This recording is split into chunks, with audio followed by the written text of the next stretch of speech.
السلام عليكم. أهلا بكم في عالم التطبيقات.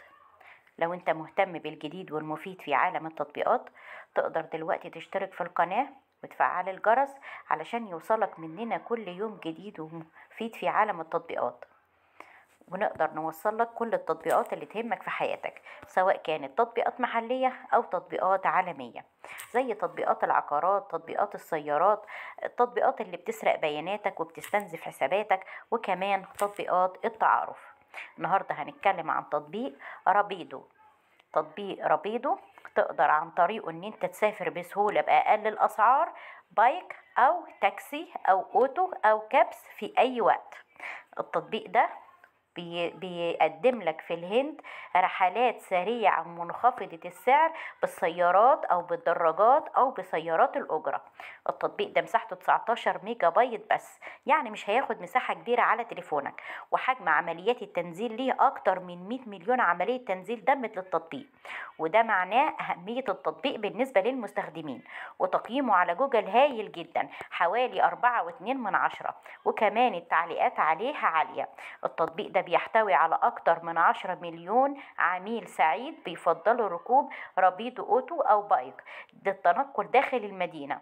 أسطول كبير، أكتر من مليون كابتن بيركبوا دراجات وسيارات الأجرة والنقل علشان الأجرة والسيارات علشان يقدروا يوصلوك للمكان اللي انت بتحبه، وبيوفر لك رحلات في مدن المترو في أي وقت، في عطلات أو في أيام عمل تقدر تستمتع بنزهة مريحة. كمان في عطلة نهاية الأسبوع أو أثناء عملك، فرابيدو بتوفر لك رحلات سريعة وبأسعار معقولة للدراجات والسيارات الأجرة. حتى أثناء الذروة وحركة المرور الصعبة هتقدر تلاقي من عتبة بيتك لحد المكان اللي انت رايحه، تقدر تستخدم أي وسيلة مواصلات عن طريق تطبيق رابيدو.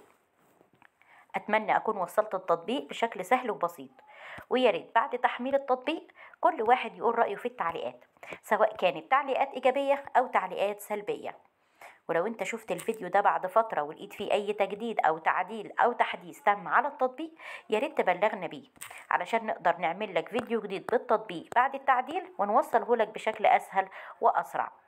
اشترك دلوقتي في القناة وفعل الجرس علشان يوصلك مننا كل يوم جديد ومفيد في عالم التطبيقات، أو اتواصل معانا بأي استفسار أو أي مشكلة على صفحتنا، صفحة مراجع برامج على الفيسبوك.